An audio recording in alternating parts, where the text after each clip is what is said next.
Imagine you're a guest at a fancy dinner party. You're sitting down at a beautiful table, enjoying the conversation, drinking fine wine, and eating a delicious beef stew. In fact, the stew is so delicious that you ask the host for her recipe. And she says, flattered, "Well, the secret is in the meat. You use 3 pounds of well-marinated golden retriever." Now stop for a minute and think about your reaction to that. Dog? In America, we don't eat dogs. Dogs aren't for eating.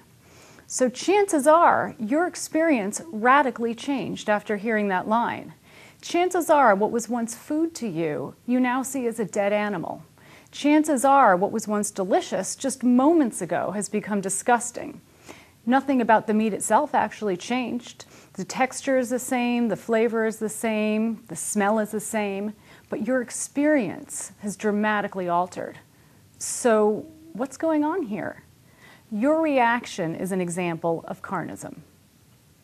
Carnism is the invisible belief system that conditions us to eat some animals, but not others. Carnism is why we typically don't envision the animal when we sit down, for instance, to a plate of beef, chicken, or pork. It's also why we can't help but envision the animal when, for instance, we're served golden retriever, swan, or guinea pig. Carnism is the reason that we're typically disgusted by the idea of, out of tens of thousands of animal species, eating all but a tiny handful of them. And it's also the reason we don't stop to think about why this is the case. When meat eating isn't necessary for survival, it's a choice, and our choices always stem from our beliefs. But we don't see meat eating as we do vegetarianism, as a choice based on a set of assumptions about ourselves, our world, and animals. Rather, we see it as a given, as the natural thing to do, as just the way things are. We eat animals without thinking about what we're doing and why, because the belief system that underlies this behavior is invisible. This invisible belief system is what I call carnism. Why is it important to know about carnism? Because our choices matter. They matter to ourselves, they matter to animals, and they matter to the planet. When we eat meat, we have to disconnect psychologically and emotionally from the truth of our experience. We have to numb ourselves from the reality that we're eating a dead animal. Carnism blocks our awareness, and it blocks our empathy toward the animal that we're eating. And awareness and empathy are integral to our sense of self. So eating meat requires us to be mindless rather than mindful. It requires us to be apathetic rather than empathetic. And meat eating has been connected with the leading causes of disease in the Western world, while meat production is a primary cause of environmental devastation. And because our choices matter, it's essential that we understand where our choices come from.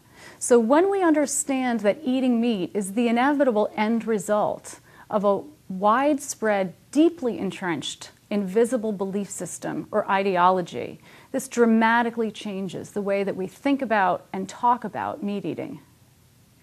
Like many Americans, I grew up with a dog who I loved like a family member. And like many Americans, I grew up eating meat. And I never thought about how I could pet my dog while I ate my hamburger without recognizing the profound inconsistency in my attitude and behaviors toward animals. I always cared about animals, and yet I ate them, often several times a day. So I had this knowing without knowing. On one level, I was aware that animals had to suffer and die for my plate. Yet on another level, I preferred not to know. I preferred not to connect the dots. So I lived with this internal, moral, often unconscious discomfort. I had to maintain a gap in my consciousness when it came to eating meat. As a young adult, I learned a lot about meat production, and I came to realize that I was unable to maintain the psychic numbing necessary to continue eating animals. I experienced a profound paradigm shift, a shift of consciousness. What I had once seen as food, I now saw as a dead animal. While I had never questioned my food choices, I now came to become conscious of the decisions about what I ate. I wanted to understand what had happened to me and to other vegetarians to cause such a profound shift of consciousness. I wanted to understand how I had been able to spend my whole life as a person who truly cared about animals, to have eaten them, and to have never made the connection. I wanted to understand how humane people could participate in inhumane practices without even realizing what they're doing. I entered a doctoral program in psychology where I interviewed vegans, vegetarians, meat eaters, and meat cutters about their experience eating and/or working with meat. And across the board, without exception, every one of them told me that in order to either eat or process animals, they had to numb themselves. They had to disconnect from the reality that they were dealing with a dead animal. The vegans and vegetarians told me that when they had eaten meat, they had to numb themselves. And when they were no longer able to numb themselves, they were no longer able to eat meat. And this awareness gave birth to my understanding of the invisible system that I've come to call carnism.